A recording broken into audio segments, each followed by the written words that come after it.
Welcome to Mehta GK centre lecture number 3. Previous લેક્ચરમાં આપણે નિયમ નંબર જે 30 જોયો હતો, જેમાં સભ્યોને મુસાફરી ભથ્થું આપવા બાબતેની જોગવાઈની આપણે વાત કરી હતી.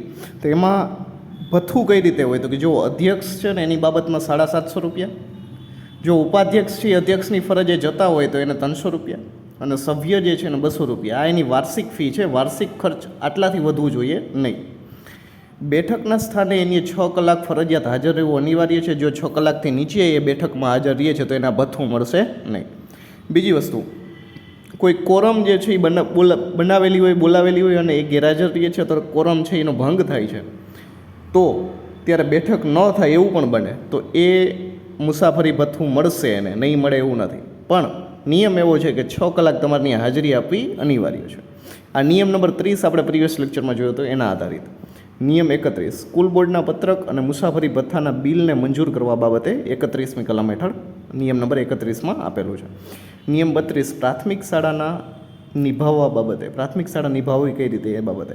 નિયમ 33 યાદ રાખશું કે નવી શાળા તમારે ખોલવી હોય તો એ નવી શાળા ખોલવાના નિયમો, એની રજૂઆત, એના મુસદ્દાઓ, એના વિનિમયો બરાબર કલમ નંબર 33માં નિયમ નંબર 33માં આપેલું છે. નિયમ 34, માન્ય ખાનગી શાળાને ગ્રાન્ટ આપવાની જોગવાઈ 34માં.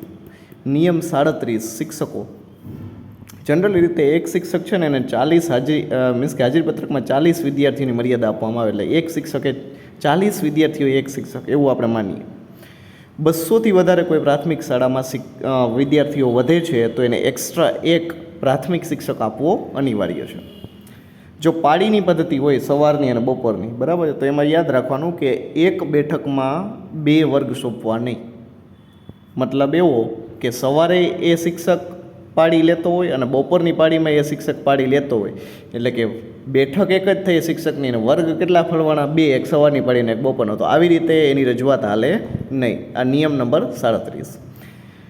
15 જૂન 1953ના અન્વયે 5 વર્ષની નોકરી ખંડિત થયા વગર જો પૂર્ણ કરે છે કોઈ વ્યક્તિ, તો એને તાલીમની આખી મુદત માટે ફરજ પર હોય એટલો પગાર મળશે. એટલે કે એને કાયમી પગાર ધોરણ હેઠળ આપણે લેવામાં આવશે.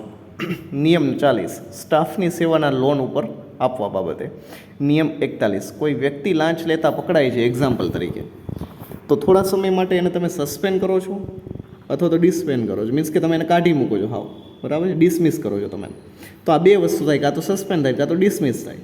તો યાદ રાખજો કે એક્ઝામ્પલ તરીકે જો એ સસ્પેન્ડ થાય છે 3 મહિના પછી, તો 3 મહિના પછી પાછો એને રીઇન્સ્ટ્રક્ટ કરવા, એને ફરજ ઉપર પાછા બોલાવવા, તો એના માટે 2/3 સભ્યની સહમતિ જરૂરી હોય છે, જે નિયમ નંબર 41માં દર્શાવેલું છે. આ મુદ્દો આપણા માટે ઇમ્પોર્ટન્ટ બને. નિયમ 43, સાધન સામગ્રીની જોગવાઈ અને પ્રાથમિક શાળામાં બેસવાની જોગવાઈ. નિયમ 45, મ્યુનિસિપલ સ્કૂલના વિનિમયોનો મુસદ્દો છે આખે આખો તૈયાર કરવો. નિયમ 47, વહીવટી અધિકારી મારફત હુકમ. નિયમ 48 યાદ રાખશું આપણે, અધ્યક્ષની ફરજ અને કાર્ય કેમાં આપેલા છે? 48માં.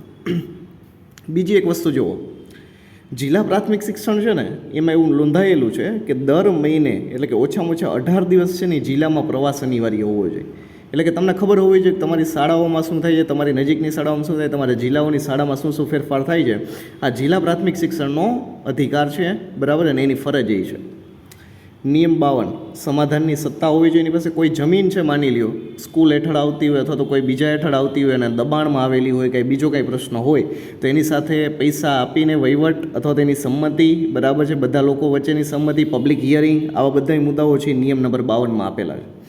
નિયમ 60, અધિકૃત નગરપાલિકા સાથે વિચાર વિનિમય તમે કરી શકો છો. આ નિયમ નંબર 60માં આપેલું છે. તો અહીંયા તમારા 1થી 60 મુંબઈ પ્રાથમિક શિક્ષણના જે પહેલા ભાગના જે નિયમો જે છે એ અહીંયા ક્લિયર થાય છે. નેક્સ્ટ લેક્ચરમાં આગળના નિયમોથી આપણે રજૂઆત શરૂ કરશું. આટલા નિયમો આપણે અહીંયા યાદ રાખશું. Thank you.